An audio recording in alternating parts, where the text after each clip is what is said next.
Рамазан ичи эрте туруп, намаздарыбызды шашпай окуп, тасбихтерибизди тартып, казаларыбызды билбейм бир нерсе кылып жашайм да, өткөрөм да Рамазанды дебестен ар бир минутасын баалап эжелер.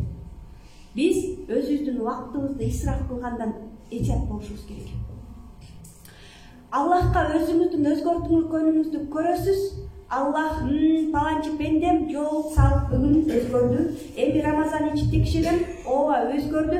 Болду, мунун жашоосуна өзгөртүп киргизем деп, анан Аллах дагы чечим чыгарат. Балаң деле телефон ойной берсе, телефон тартып алып коебуз. Бер десем эмне дейсиң? Эмне дейбиз? Сен өзүңдү өзгөртсөң берем. Оңол, балаларыңды 5ке өстүр, өзүңдү оңдо, намазыңды калтырбай оку балам, Кураныңды күнүнө бир беттен окуп чык, сен өзгөргөнүңө ишенсем мен телефонду берем. Ато сен кечке телефондо жатып калдың дейбиз да. Ошол сыяктуу Аллах Таалага өзүбүздүн өзгөргөнүбүздү көрсөтүш керек. Жокса мына баштадыңыздар.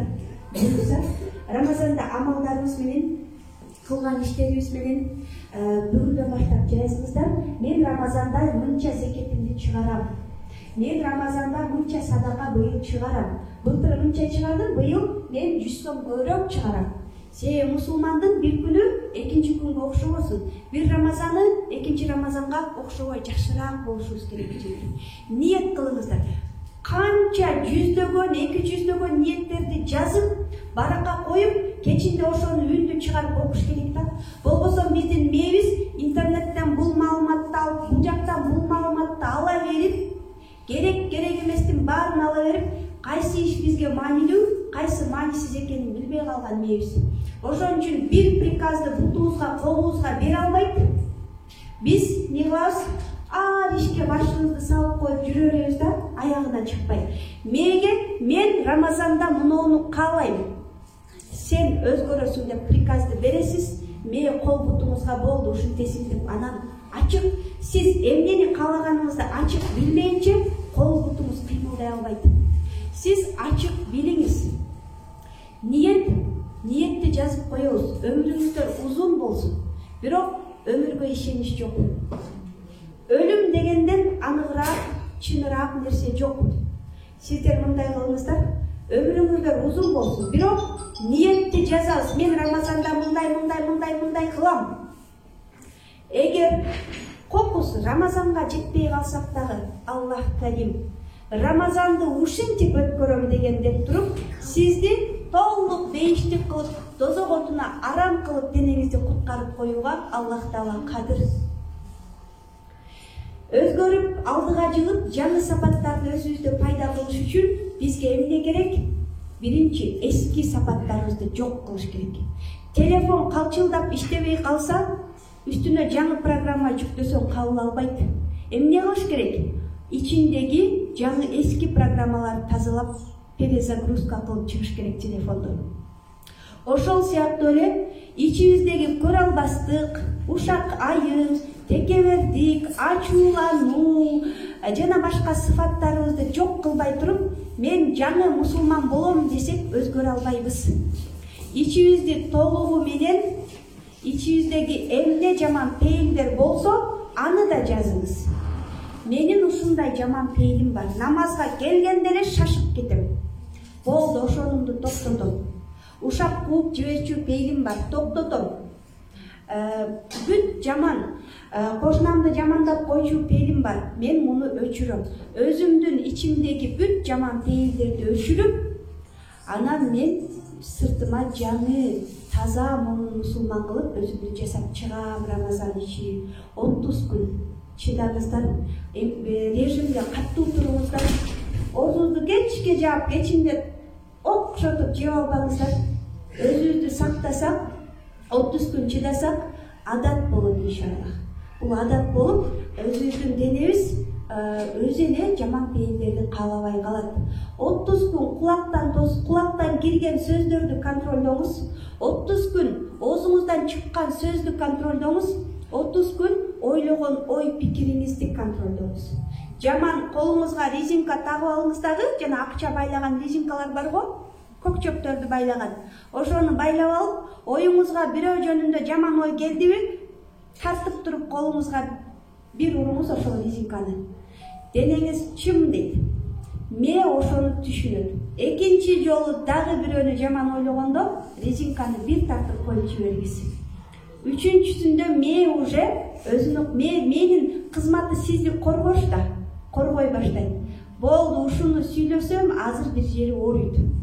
Ойлобоймун деп, ме ошол нерсени токтойт экен эжелер. Ушинтип кандайдыр бир жолдорду издеп, өзүбүздү өзгөртпөсөк, бул Рамазанды дагы бирөөнүн поездине түшүп алгансып, эчтеке билбей эле 10 күн өттү, 15 күн өттү, Рамазан бүттү деп эле отуруп калышыбыз мүмкүн да. Ошон үчүн Рамазан Бакара сүрөсүнүн 183 аятында Аллах Таала: «Я айюхаллазина аману кутиба алейкумус-сиям кема кутиба алаллазина мин кабликум».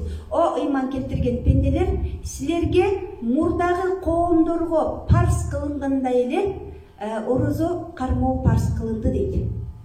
Эмне үчүн? Лааллакум таттакун. Силер такыбараак болушуңар үчүн. Мурдагы коомдорго адал кылынган нерсе бизге дагы адал кылынган. Арам кылынган нерсе аларга да арам кылынган. Себеби адам баласына Куран кылымдар бою бир эле закондуу китеп мусулмандарга. Себеби адам баласы маданият деп өскөнүбүз менен, техника жактан жетишкенибиз менен биздин табиятыбыз ошол. Адамдын табиятында акчаны сүйүү, дүйнөнү сүйүү, унутуп калуу, жараткан эгесин унутуу деген сыфаттар дагы эле бар. Ошон үчүн ар бир адамзатка окшош эле өкүмдөр түшүрүлгөн. Эмне себептен? Лааллакум таттакун, такыба болушуңар үчүн. Такыба деген кавый, күчтүү деген сөздөн да алынган, же иттика, бир нерсени тосунуу деген сөздөн да алынган. Күчтүү болушуңар үчүн Рамазанда тамак аштан тыйылып, эркибизди күчтүү кылабыз. Күчтүү мусулман болобуз. Жок дегенди үйрөнөбүз эжелер. Ошол жерде мага пайда барбы жокпу? Мени өстүрө турган пайда барбы жокпу? Ошондой болсо барайын. Жөн эле убакыт кетирүү, убакыт коротуу, бирөөгө зыянды тийгизе турган жер болсо мен барбаймын деп өзүңүздөрдү тосуп, кабый күчтүү болушуңар үчүн Рамазанды бердим дейт. Экинчи мааниси тосунушуңар үчүн. Алыс сапардабыз. Сапардабыз эжелер. Сапарда чуңкур бар, адыр бар, текенек бар, башка бар. Ошол нерселерден такыба болуш үчүн дегени тосунуш үчүн. Рамазан келип, мурда ойлонбой жасап жүргөн ар бир күнөөбүз бул коркунуч эжелер. Биздин дозокко даярдаган коркунуч күнөөлөрүбүз. Биздин ар бир интернетте 2 саат жөндөн-жөн отурганыбыз бул өзүбүздү өзүбүз өлтүрүү, бул коркунуч. Рамазанда андап, өзүбүздү өзүбүз ой жүгүртүп, ойлоп көрүп, кайсы жерде мага коркунуч бар, ошол жерлерден өзүңөрдү тосунуп, үйрөнүшүңөр үчүн Рамазанды бердим дейт.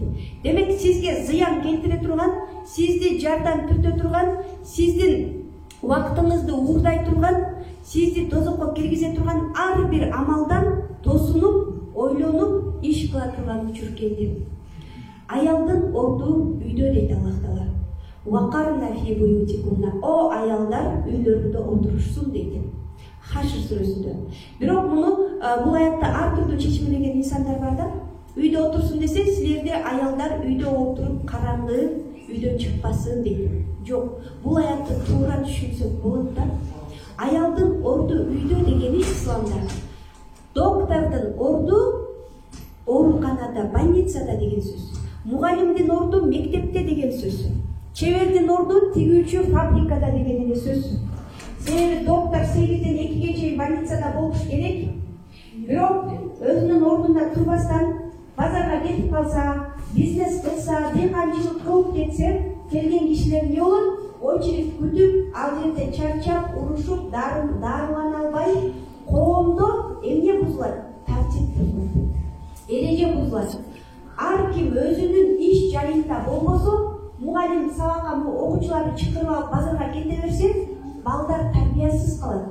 Коомдун тартиби бузулгандай, аялдын орду үй дегени аял үйдө кап караңгы болуп отурсун деген сөз эмес. Аялдын учурда энесине атасына бара алат, той ашка бара алат. Аял илим алганы көчөгө чыга алат. Үйдө орду дегени бала үйгө келгенде муну атага жүктөгөн жок да, энеге жүктөдү. Балаңыз көчөдө ар түрдүү окуялар менен келет. Бирөө менен урушат, бойго жеткен кыз таасирчен болот, бирөөнүн сөзүнө капа болуп келет, жүрөгү ооруп келет, же бирөө капа кылган болот. Ошонун баарын бала келгенде айтала турган эне үйдө болуш керек деген сөз. Бул аял караңгы болуп отурсун деген сөз эмес. Бала келгенде убактысы менен тамак жеген бул организмге эң чоң пайдасы тиіп, биздин келечегибизге таасир берген нерсе бул тамакты убактысы менен жеген.